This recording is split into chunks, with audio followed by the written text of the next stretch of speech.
경매 물건 보다 보면 유치권이라는 단어, 이거 정말 골치 아프죠?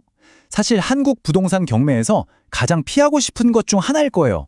근데요, 많은 분들이 두려워하는 바로 이 복잡한 유치권을 오히려 기회로 만들 수 있는 방법이 있습니다.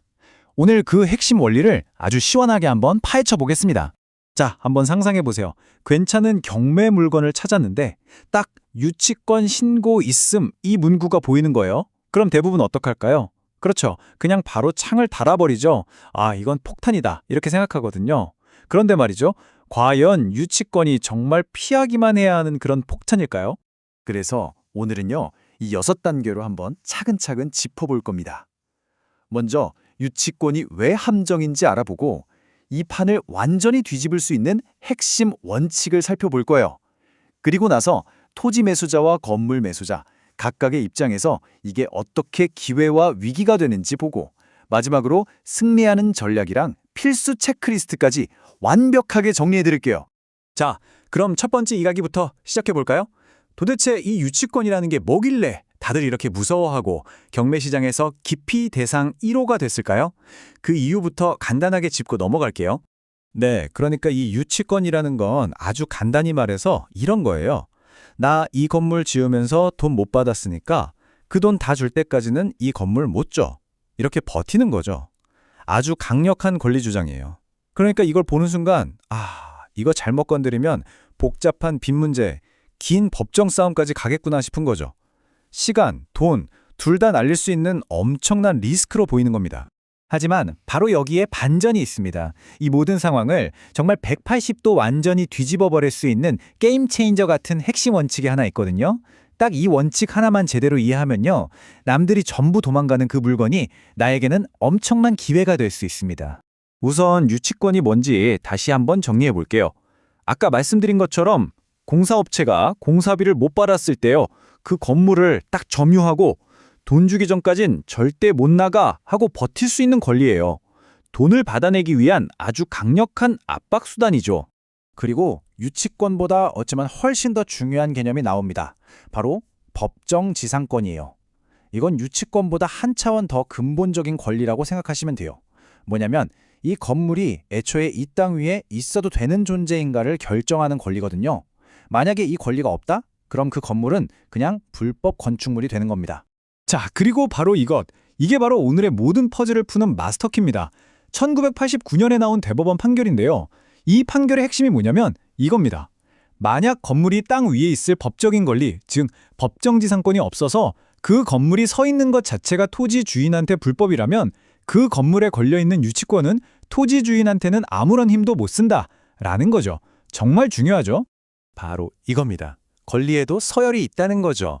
건물이 존재할 수 있는 근거인 법정지상권이 공사대금을 받기 위한 유치권보다 훨씬 위에 있다는 거예요.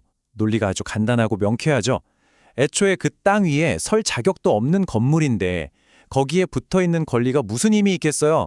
자, 이 핵심 원칙을 딱 이해하는 순간 이제 동전의 앞면이 보이기 시작합니다. 이 상황이 토지만 사는 투자자에게는 어떻게 어마어마한 기회가 되는지 한번 보시죠. 상황이 완전히 180도 역전되죠. 토지를 산 사람은 유치권을 전혀 무서워할 필요가 없는 거예요. 오히려 더 당당하게 나갈 수 있습니다. 아니, 당신 건물이 지금 내 땅 위에 불법으로 써 있는 거니까 당장 철거하세요. 이렇게 요구할 수 있는 압도적인 법적 우위를 가지게 되는 거죠. 유치권자는 토지 주인한테는 대항할 힘이 없거든요. 그럼 어떻게 될까요? 결국 울며 겨자 먹기로 건물을 헐값에 넘기거나 아니면 철거 비용까지 물어줘야 할 수도 있어요. 바로 이게 남들은 다 피하는 유치권 걸린 땅을 싸게 사서 건물까지 덤으로 얻거나 엄청난 수익을 내는 소위 말하는 특수물권 투자의 핵심인 겁니다. 자, 그럼 이제 동전의 뒷면을 봐야겠죠. 이 원리를 전혀 모르고 건물만 덜컥 낙찰받은 사람은 어떻게 될까요? 정말 치명적인 위험에 빠지게 됩니다. 네, 정말 상상만 해도 끔찍한데요. 1억을 투자했는데 그게 그냥 순식간에 사라져 버리는 겁니다. 법정 지상권이 없는 건물을 샀다는 건 토지 주인이 내 땅에서 나가 하면서 철거 소송을 걸면 내 투자금 전액이 그냥 공중으로 날아갈 수 있다는 뜻이에요.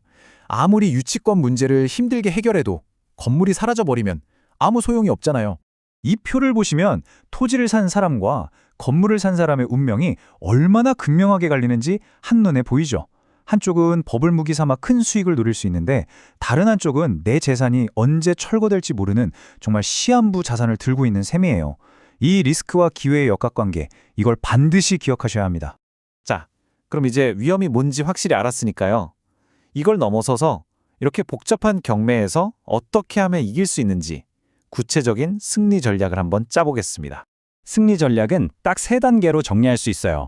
첫째, 토지랑 건물을 절대 하나로 보면 안 됩니다. 등기부도 따로따로, 권리관계도 완전히 별개로 철저하게 분석해야 돼요. 둘째, 내가 토지를 낙찰받았다? 그럼 망설이면 안 됩니다. 바로 건물 철거 소송을 제기해서 이걸 협상에 아주 강력한 지렛대로 써야 합니다.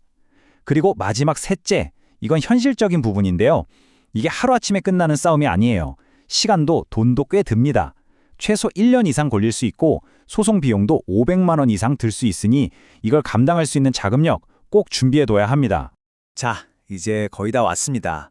마지막으로 여러분이 실제로 이런 물건에 도전하기 전에 이것만큼은 꼭 확인해야 한다 하는 실용적인 최종 체크리스트를 드릴게요. 여기 있는 5가지, 이건 정말 최소한의 안전장치라고 생각하세요. 매각물건 명세서 같은 법원 서류 꼼꼼히 보시고요. 특히 토지 저당권이 언제 설정됐는지, 건물이 언제 지어지기 시작했는지, 이 날짜를 비교해서 법정지상권이 성립하는지 아닌지 꼭 따져봐야 합니다. 그리고 서류만 믿으면 절대 안 돼요. 반드시 여러 번 현장에 직접 가서 진짜로 누가 점유하고 있는지, 유치권 안내문 같은 건 붙어 있는지 내 두 눈으로 직접 확인하는 게 제일 중요합니다. 그리고 이 3가지 경고는 정말 별표 5개짜리입니다. 절대 잊으시면 안 돼요. 첫째, 유치권 신고된 금액이 진짜 공사 대금이 아닐 수도 있어요. 허위로 부풀려진 가짜 유치권일 수 있으니 진짜인지 가짜인지 꼭 확인해야 하고요. 둘째, 내가 법적으로 100번 이기는 상황이라도 절대 물리적인 힘을 쓰면 안 됩니다. 문 부수고 들어가고 그러면 큰일 나요. 반드시 법적인 절차, 인도명령이나 명도소송 같은 걸 통해서 해결해야 합니다. 마지막으로 다시 한번 강조하지만 서류는 전부가 아닙니다. 진짜 답은 언제나 현장에 있습니다. 자, 오늘 이야기의 핵심 결론입니다. 결국 남들이 전부 위험해 하고 도망가는 바로 그곳에 진짜 기회가 숨어 있다는 거죠. 그리고 그 기회를 내 것으로 만드는 열쇠는 막연한 두려움이 아니라 철저한 준비와 오늘 우리가 함께 살펴본 이런 깊이 있는 지식입니다. 그럼 이제 제가 여러분께 질문을 하나 던져보겠습니다. 이 복잡한 유치권 부동산, 이제 여러분에게는 그저 피해야 할 위험으로만 보이시나요? 아니면 새로운 기회로 보이시나요? 오늘 내용을 다 들으셨으니 아마 예전과는 다르게 보이실 겁니다. 바로 이 위험을 분석하고 통제할 수 있는 능력, 그게 진짜 투자자의 가장 강력한 무기가 아닐까요?